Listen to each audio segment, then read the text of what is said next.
오늘 새롭게 편입을 한번 해보도록 하겠습니다. 수인이를 좀 빨리 쫓아가야 될 것 같아서 좀 개별주로 하나 들어갈 건데 편입부터 해보겠습니다. 현재가 5,430원인데요. 우진이라는 종목을 바로 편입을 해보도록 할게요. 자, 이 우진이라는 종목을 말씀드리기 전에 제가 기사부터 하나 좀 보여드리면 요게 나옵니다.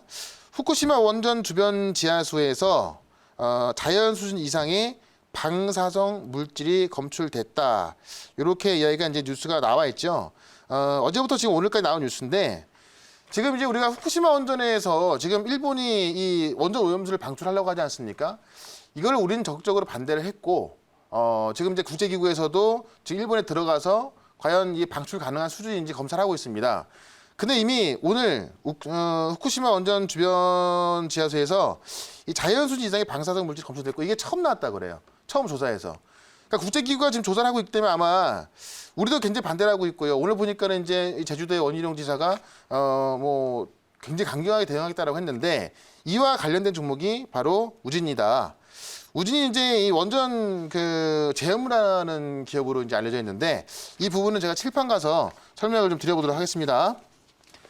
자, 어쨌든 이 원자력 방사선 노출 관련주라고 좀 보시면 될 것 같아요.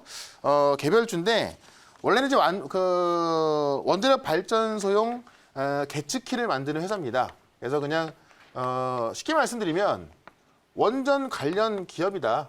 네, 원전 관련 기업이다 이렇게 보시면 될 것 같고 실제로 이제 그 재팬 우진이 일본에서 방사능 제염 사업을 하고 있는데 이게 어느 정도의 기술력이냐면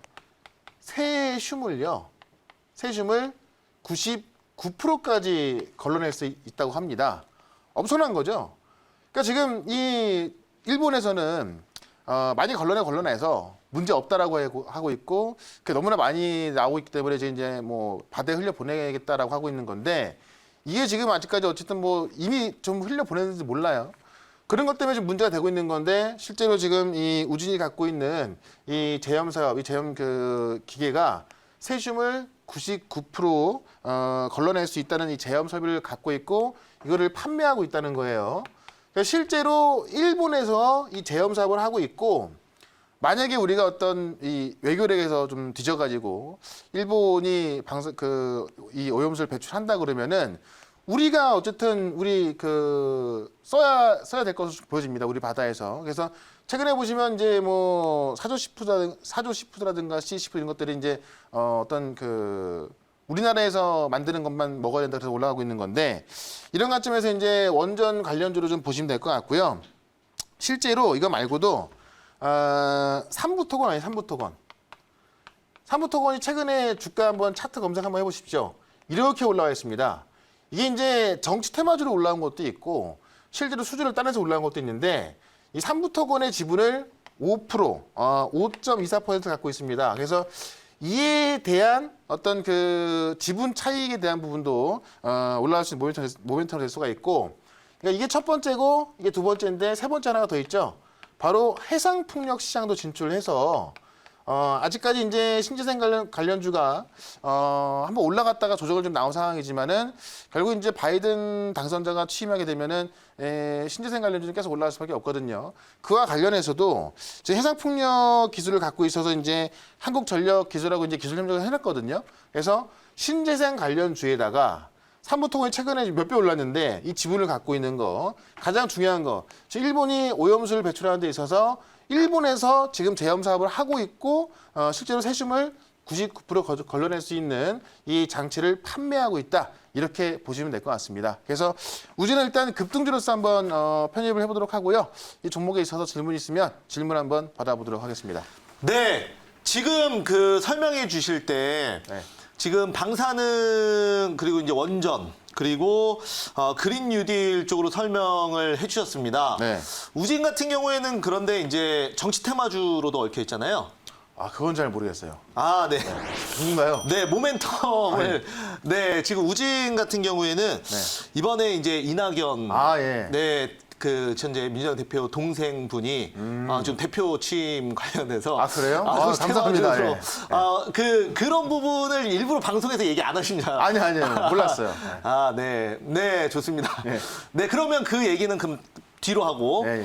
그럼 일단은 뭐 그래서 더 좋은 거죠. 어찌됐건 네네. 뭐로 얽히든지 가면 되는 거니까. 네네. 자, 그러면 이제 우진 같은 경우에는 그 비핵화 관련해서도 또 모멘텀이 될 수 있는 부분이지 않습니까? 그렇죠. 네. 자, 그래서 그러면 우리가 이제 바이든의 북한 정책이 네. 좀 중요할 것 같습니다. 네. 그래서 여기에 대해서 좀 말씀을 듣고 싶습니다. 네. 그러니까 사실 이 북한 문제에 있어서도 진짜 네. 이 바이든 정부가 어떻게 할 것이냐. 네네. 과거에는 사실은 좀 원래는 좀 대화를 하는 분위기였는데 네. 트럼프 대통령이 이번에 이제 뭐 어떤 친분 관계도 맺고 하게 되면서 그렇게 되면서 이제 좀 많은 그 김정은 위원장에 대해서도 굉장히 안 좋게 말하고 뭐 깡패 같다 이렇게도 얘기 나왔었거든요. 네. 다만 이제 이 북한 문제는 우리도 그렇고 이제 미국에서 굉장히 좀 민감한 문제인데 당연히 뭐 대화할 거로 보여지고요. 얼마 전에도 이제 그 북한 문제 어떻게 할 거냐라는 어떤 그 질문에 일단은 그 핵 협상을 이제 핵을 줄이는 조건에서 대화를 시작하겠다라고 했는데 달라진 게 뭐냐면 트럼프 때 같은 경우는 탑다운 방식으로 이제 완전히 어떤 핵을 단계적으로 줄이는 것이 아니라 완전 해결하고 그 다음부터 이제 어떤 지원이라든가 이런 게 나간다고 했었는데 바이든 정부 때는 그 전에 오바마 같은 경우도 그렇고 단계적으로 줄여나가면서 하는 경우가 있었거든요. 그래서 네. 이번에도 그렇게 될 방식이 나와지고 있기 때문에 아마도 이제 어떤 그 지금까지 어떻게 보면 한 번에 해결하려고 했던 것을 단계적으로 해결할 가능성이 있습니다. 그런 네. 부분에 있어서도 뭐 북한 문제에 있어서도 그렇게 나쁘진 않을 것 같고요. 그렇게 됐을 때 이제 또 북한의 이 원자력이나 이런 부분을 또 해체를 해야 되기 때문에 그와 관련된 종목이기도 하다. 이렇게 정리를 해보겠습니다. 네, 알겠습니다. 네, 우지는 여기까지 말씀을 드려보고요. 목표가는 6,100원, 그다음에 손절가는 4,500원으로 대응을 해보도록 하겠습니다.